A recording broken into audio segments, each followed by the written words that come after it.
नमस्कार दोस्तों, मैं ऐसे छोटे बच्चों की बात कर रहा हूँ जो किसी भी चिकित्सा प्रणाली से ठीक नहीं होते हैं और उनके पेरेंट्स को बहुत बड़ी समस्या हो जाती है। हमारे पास खजराना इंदौर से एक बच्चा लेकर के आए जो सीपी चाइल्ड है, 16 साल का उम्र है। जैसे जैसे उम्र बढ़ने लगती है तो सीपी चाइल्ड की परेशानी बढ़ने लगती है और हमने जब उसको ट्रीटमेंट चालू किया तो अब उनके पेरेंट्स बोलते हैं कि उसको काफ़ी आराम है।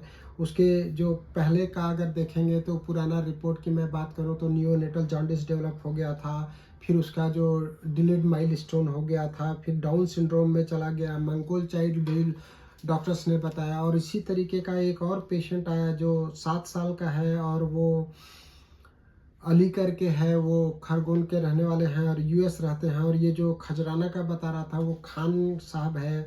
तो उनका जो बच्चा है जो अली साहब है वो 7 साल का है और वो वीएसडी चाइल्ड था, एडीएचडी, ऑटिज्म और डाउन सिंड्रोम उनको बताया गया।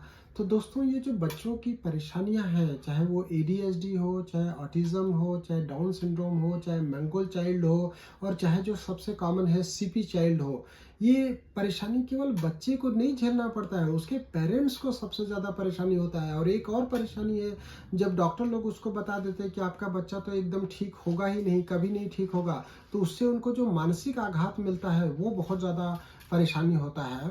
तो हम लोग डॉक्टर लोग क्या है कि पेरेंट्स की दुख दर्द को कम करने के लिए सीपी चाइल्ड या मंगोल चाइल्ड या डाउन सिंड्रोम के चाइल्ड या फिर ऑटिज्म या एडीएचडी के लिए होलिस्टिक अप्रोच अपनाना चाहिए। उनको अगर हमको कोई थेरेपी करना है तो वो कराना चाहिए। होम्योपैथी या नेचुरोपैथी में जो संभव हो सकता है वो हम लोग कर रहे हैं। हमारा जो होलिस्टिक अप्रोच है, इंटीग्रेटेड अप्रोच है, उससे इस तरह के मरीजों को काफ़ी लाभ मिल रहा है। थोड़ा स्लो होता है प्रोग्रेस, तो थोड़ा सा पेरेंट्स को धैर्य रखना होता है। अगर आप धैर्य रखेंगे तो मुझे लगता है एडीएचडी या ऑटिज्म या सीपी चाइल्ड या मंगोल चाइल्ड या फिर डाउन सिंड्रोम के बच्चों में भी हम काफ़ी आपको हेल्प प्रदान कर सकेंगे। आप होम्योपैथी ट्रीटमेंट के लिए हमको कॉल कर सकते हैं। हमारा नंबर है 9826042287। नंबर फिर से सुन लीजिए, 9826042287। बहुत धैर्य रखना होता है इस तरह की बीमारियों में। अगर आप धैर्य रखेंगे तो कुछ न कुछ आराम हम ज़रूर दिला पाएंगे।